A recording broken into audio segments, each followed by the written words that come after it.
Welcome to a fresh new blog. आज आम बनेगा भेंडी मसाला। ताप दरकार आलू भेंडी मसला दरकार पियाज रसुण अदा टमाटर शुखला लंका पंचफुटण जीरा।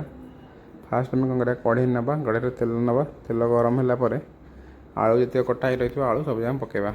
आलू को 2-3 मिनट फ्राए करवा तापर लुण हल्दी पकईकी टे घोड़े भाजी 2-3 मिनट 2-3 मिनट भाजला से टी सीझला टी ब्राउन कलर पलि आस ब्राउन कलर आसला आम कौन करवा साइड्रे गोटे प्लेट नहीं कि जी आलू से भाजला सब जगह आलू आम भाग करदे। ये कौन करवा जी भेंडी आम काटिक रखी से भेंडी की नवा जमी आम आलू भाजला 2-3 मिनट सेमती भेंडी भी भाजवा।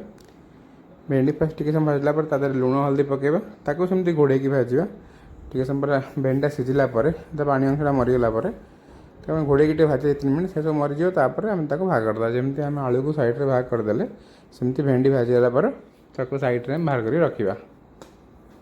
तो से जो कढ़ई आम कौन करवा आउ टे तेल नवा तेल नाला टी चीनी पकेबा चीनी पर 5 फुटण पकेबा गोटे छोट पियाज नवा कहीं आम पियाज बाटीचे भी गोटे से गोटे छोट पियाजटे नवा जारिया पियाजटा टी समय 2-3 मिनट लगे जारिया।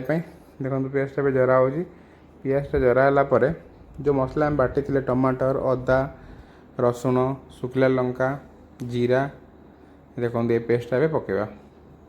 ये पेस्टा टी आम 5-6 मिनट खंडे मसलाटा कषा ए पियाज मिसबा।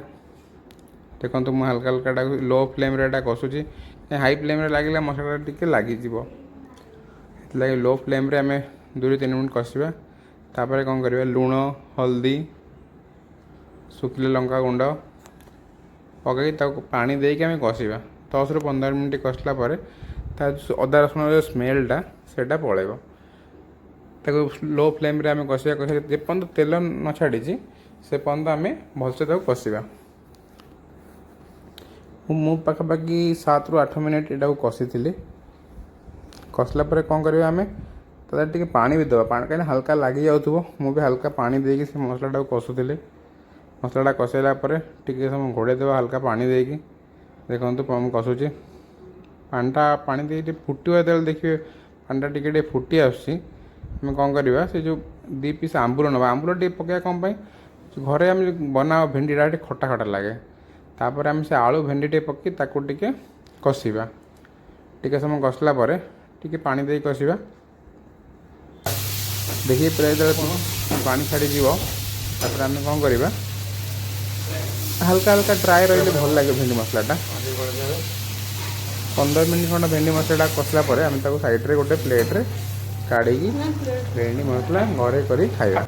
मु तो खाइली मत भल लगे आपण मैंने बनाते ये रेसिपी फॉलो करी आपन को भल लगिला लाइक शेयर एंड सब्सक्राइब करूँ।